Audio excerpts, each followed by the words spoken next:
Merry Christmas Eve, I believe. I don't know about you, but I remember growing up listening to my grandfather read the Christmas story from the Bible.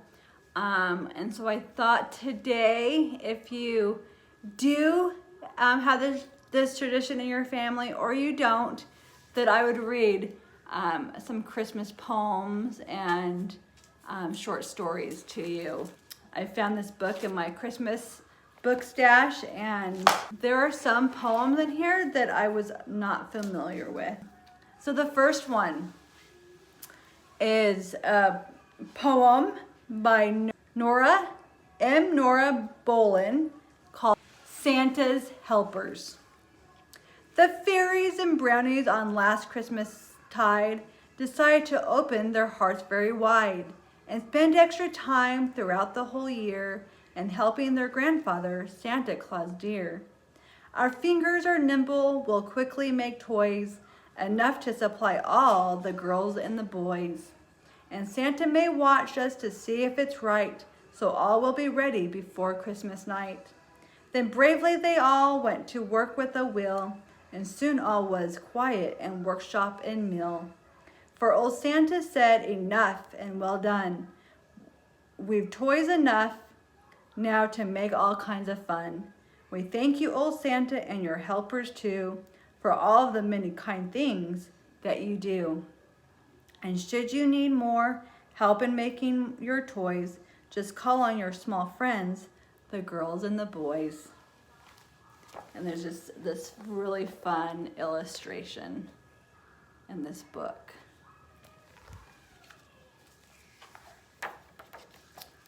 So this one,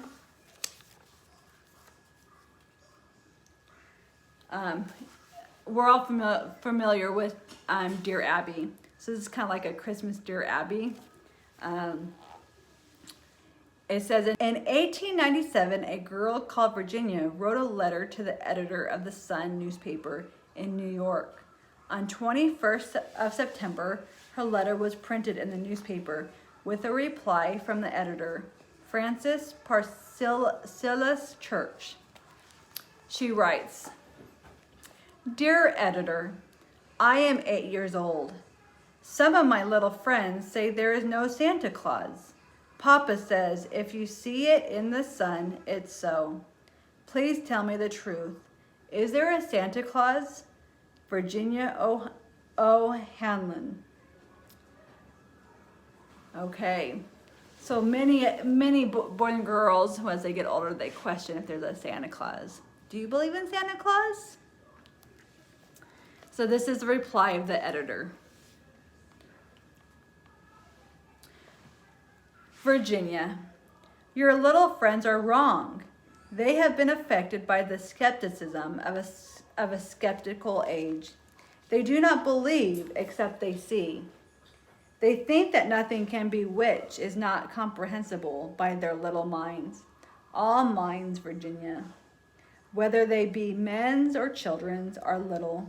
In this great universe of ours, man is a mere insect, an ant in his intellect, as compared with the boundless world about him, as measured by the intelligence capable of grasping the whole of truth and knowledge. Yes, Virginia, there is a Santa Claus. He exists as certainly as love and generosity and devotion exist. And you know that they bound and give to your life its highest beauty and joy. Alas, how dreary would it be, the world, if there were no Santa Claus? It would be as dreary as if there were no Virginias. There would be no childlike faith then, no poetry, no romance to make tolerable this existence. We should have no enjoyment except in sense and sight. The eternal light with which childhood fills the world would be extinguished. Not believe in Santa Claus? You might as well not believe in fairies, he says. You might get your papa to hire men to watch in all the chimneys on Christmas Eve to catch Santa Claus. But even if they did not see Santa Claus coming down, What would that prove? Nobody sees Santa Claus, but that is no sign that there is no Santa Claus. The most real things in this world are those that neither children nor men can see. Did you ever see fairies dancing on the lawn? Of course not. But that's no proof that they are not there. Nobody can see or imagine all the wonders there are unseen and unseeable in the world. You may tear apart the baby's rattle and see what makes the noise inside. But there is a veil covering the unseen world, which not the strongest man, nor even the united strength of all the strongest men that ever lived, could tear apart. Only faith, fantasy, poetry, love, romance can push aside the curtain and view and picture the supernal beauty and glory beyond. Is it all real?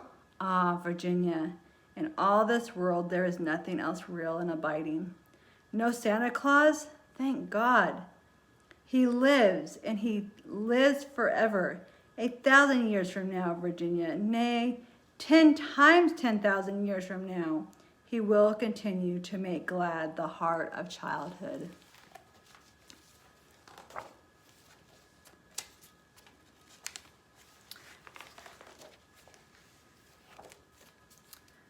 This is a story it was adopted from a Mexican legend. It's called The Legend of the Poinsettia. A long time ago in a village in Mexico, there lived a little girl named Maria and her younger brother, Pablo. Although their family was very poor, the children were generous and kind-hearted. Maria and Pablo took great joy in celebrating Christmas, even though their family could not afford many gifts. They looked forward to the Christmas festival in their village all year long, and they especially loved the nativity display at their church. The local children liked to bring gifts to the manger for the baby Jesus. Maria and Pablo dearly wanted to bring a special gift like the other children, but they had no money to buy one.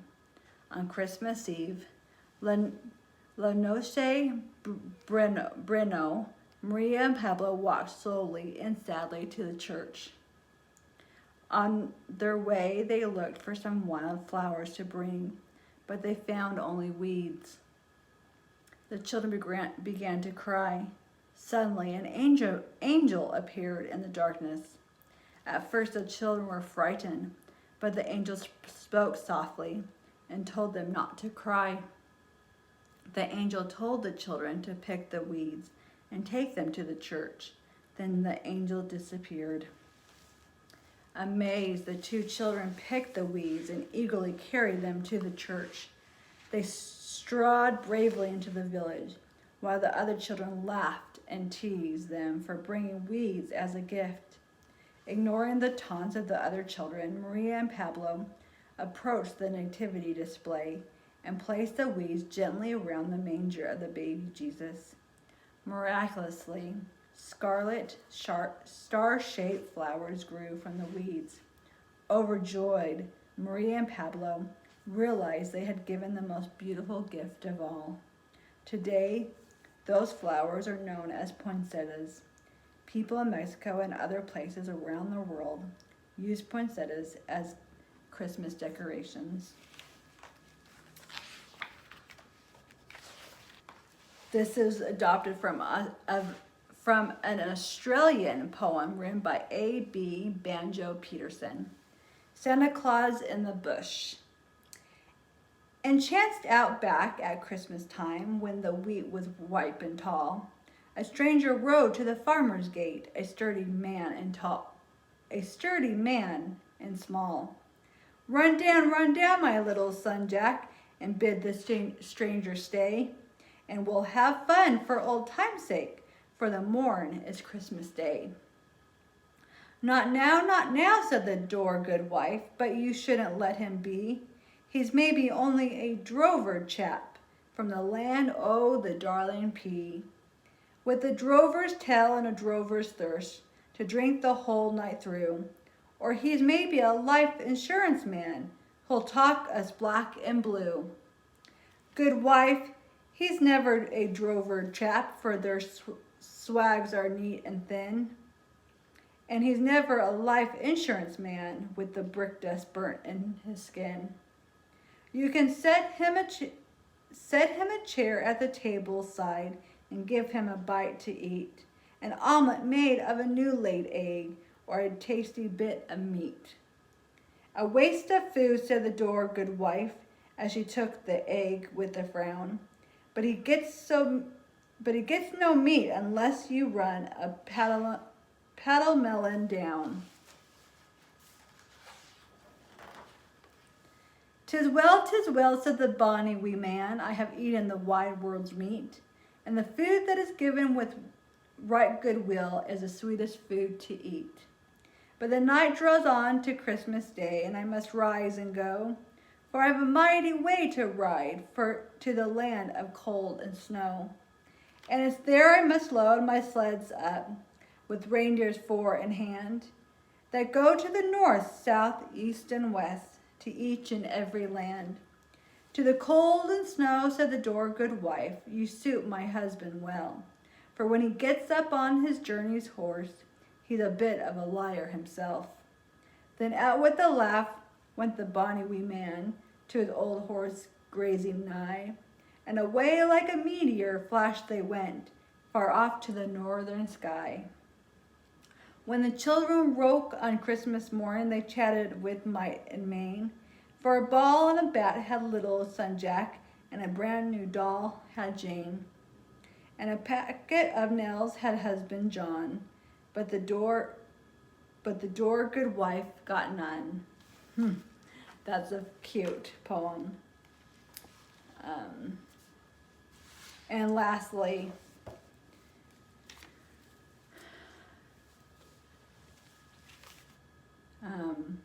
written by Clement Clarke Moore, the infamous poem, The Night Before Christmas. I wish you a very Merry Christmas. I hope you are gathered with family in the next few days. Enjoy this Christmas holiday. 'Twas the night before Christmas when all through the house not a creature was stirring, not even a mouse. The stockings were hung by the chimney with care, in hopes that St. Nicholas soon would be there. The children were nestled all snug in their beds, while visions of sugar plums danced in their heads. And Mama in her kerchief and I in my cap had just settled down for a long winter's nap. When out in the lawn there rose such a clatter, I sprang from my bed to see what was the matter. Away to the window I flew like a flash, tore open the shutters and threw up the sash. The moon on the breast of the new fallen snow gave the luster of midday to objects below. When what to my wondering eyes should appear but a miniature sleigh and 8 tiny reindeer. With a little old driver so lively and quick, I knew in a moment it must be St. Nick. More rapid than eagles, his coursers they came, and he whistled and shouted and called them by name. Now Dasher, now Dancer, now Prancer and Vixen, on Comet, on Cupid, on Donner and Blitzen, to the top of the porch, to the top of the wall. Now dash away, dash away, dash away all. As dry leaves that before the wild hurricane fly, when they meet with an obstacle, mount to the sky. So up to the housetops the coursers they flew, with the sleigh full of toys and St. Nicholas too. And then in a twinkling I heard on the roof the prancing and pawing of each little hoof. As I drew in my head and was turning around, down the chimney St. Nicholas came with a bound. He was dressed all in fur from his head to his foot, and his clothes were all tarnished with ashes and soot.